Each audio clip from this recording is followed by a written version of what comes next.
J'ai été missionnaire à Madagascar pendant 32 ans. J'avais ce désir d'être missionnaire depuis plusieurs années. Je portais ce désir d'être missionnaire depuis toute jeune. Depuis le moment où on nous avait parlé de vocation et où j'étais émerveillée de la vocation d'être prêtre.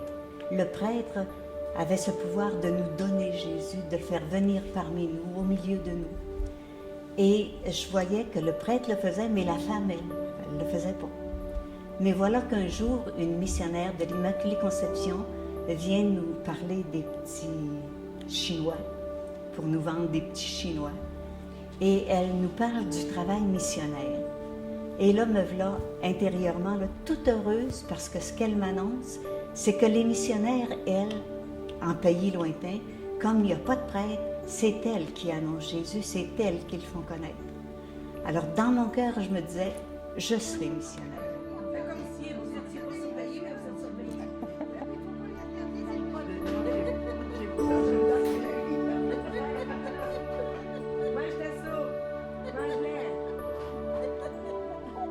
Excusez. Cette crèche vient de Madagascar. Elle est faite tout d'une pièce. Il y en a des très grosses, des petites, mais on m'a offert celle-là juste avant de partir.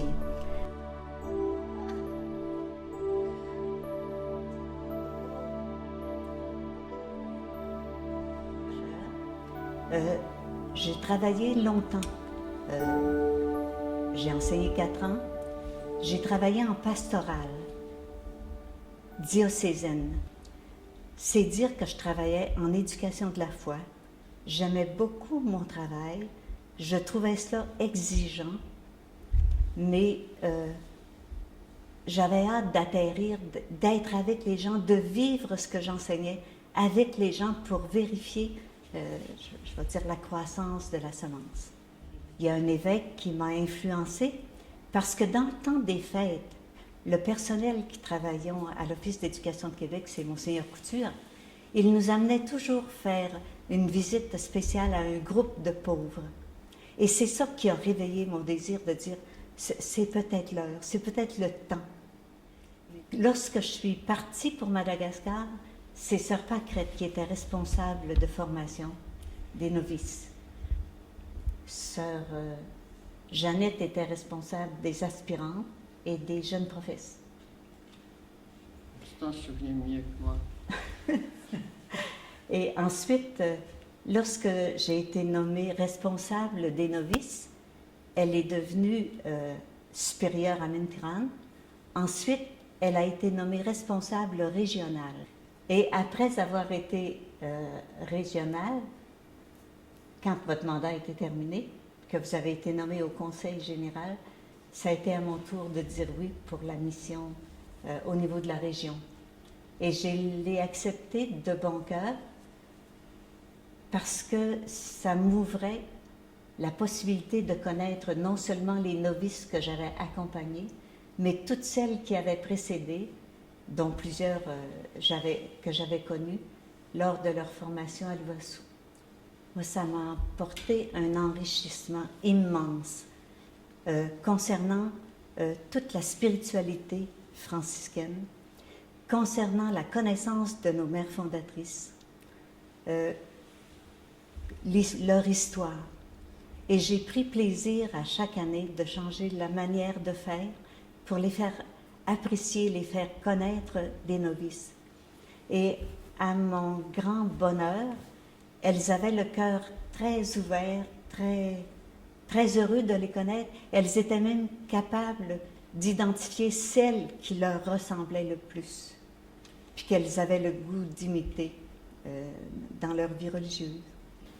Moi, j'ai été heureuse avec les novices, avec celles que je côtoyais, là, les jeunes, parce que c'est important d'être près d'elles pour les comprendre et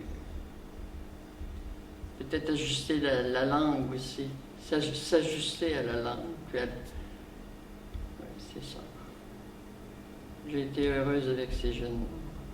J'ai été privilégiée de l'avoir parce que j'ai vécu 2 ans complètes avec elle et ça m'a permis de m'ajuster à ce qu'elle vient de dire, à leur culture, parce que je m'intéressais à elle, elle s'intéressait à nous. J'ai eu la chance d'apprendre le malgache et elle me favorisait en me prêtant une novice pour les leçons, qui me répétait les leçons, puis qui m'ont permis d'apprendre l'accent. Mais je les admirais quand je suis arrivée, puis que je les entendais prier en malgache, puis chanter en malgache. Puis j'ai fait des efforts, hein? Tu as fait des efforts, puis tu en feras encore. C'est ça, c'est notre vie. Ça n'a pas pris de temps, hein, que je disais, je venais les oreilles rouges, je venais toute rouge quand je disais le Notre Père, je salue Marie, gloire au Père. On était jeunes, là. On était jeunes. Hein? Les pauvres étaient proches de nous, mais c'était difficile d'être proche d'eux parce que c'est la langue qui est le gros point. On essayait d'être bonne, compréhensive avec les jeunes qui nous entouraient, là, avec qui on cheminaient avec nous. Il fallait se rappeler qu'on était là pour elles, pour eux, les Malgaches. Puis, il fallait faire quelque chose de spirituel aussi dans notre vie, pas seulement matériel. Parce que si on est parti de notre pays, chez nous, pour être proche d'eux, fallait se rendre proche, essayer de comprendre la langue, de l'utiliser. C'était pas facile.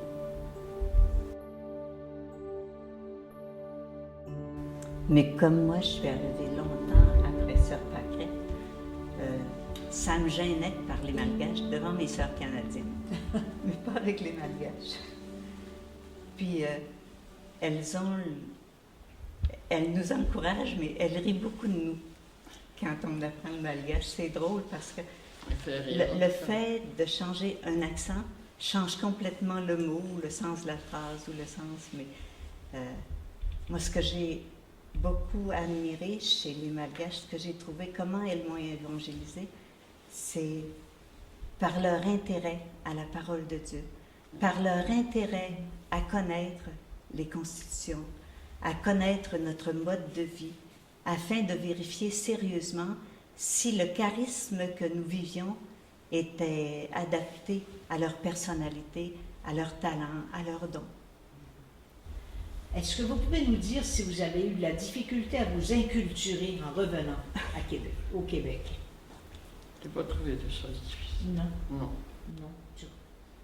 Tu es bien chanceuse d'avoir trouvé ça facile. Moi, j'ai trouvé ça très difficile. Parce que j'ai trouvé que toutes nos valeurs qu'on avait avant de partir, surtout que moi qui ai travaillé en éducation de la foi, je m'attendais avec les beaux programmes d'enseignement religieux qu'on propageait aux primaires, aux secondaires, le travail que nous faisions auprès des adultes. Je pensais que de retrouver une société là, encore pleine de foi, pleine de vie, puis ça m'a déçue beaucoup. Puis j'ai eu un peu de misère avec ça. Parce que je me suis ennuyée un petit peu des liturgies. C'est vrai qu'elles sont longues, mais mon Dieu que les gens sont priants puis ont de la foi. Puis c'est beau comment ils s'organisent pour que la catéchèse se fasse. Les jeunes adultes sont impliqués.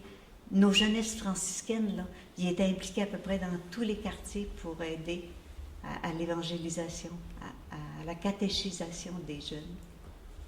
Moi, je dois dire aussi que ce qui m'a aidé à croître, c'est l'accompagnement que j'ai fait aux jeunes, que j'ai vécu avec les jeunes. Parce qu'en tant que responsable, nous les rencontrions toutes les semaines. Ça, c'est exigeant. C'est exigeant non seulement pour la jeune, mais pour la responsable. Parce qu'il faut qu'elle soit conséquente dans ses gestes, dans ses actions, dans ses réactions, qu'elle se travaille constamment aussi, qu'elle soit une femme de prière, une femme de foi, qu'on est capable, avec qui on est capable d'échanger du Seigneur. Moi, je voulais être missionnaire pour vivre du Jésus, du Christ, puis d'aider les gens que je rencontrerai, avec qui je vivrai, à connaître davantage Jésus. Alors en revenant, j'avais toutes mes sœurs autour de moi. Puis j'avais le même but, essayer de rencontrer Jésus en elles, et porter Jésus surtout. Je suis missionnaire encore au Québec comme je l'étais avant de partir, parce que j'ai toujours considéré mon ministère ici, que ce soit lorsque j'ai enseigné ou lorsque j'ai travaillé en pastoral, comme étant une mission, une annonce de la bonne nouvelle que le Christ est important pour moi, puis est vivant, puis il nous aime, puis il veut nous inviter à partager son bonheur et sa vie. En vivant au quotidien les événements qui viennent de culbuter ma vie, mais je l'accueille de bon cœur. Peut-être que je suis contente, je suis heureuse, puis j'espère parler plus fort par mes réactions, par mes relations avec les personnes, que par mes mots.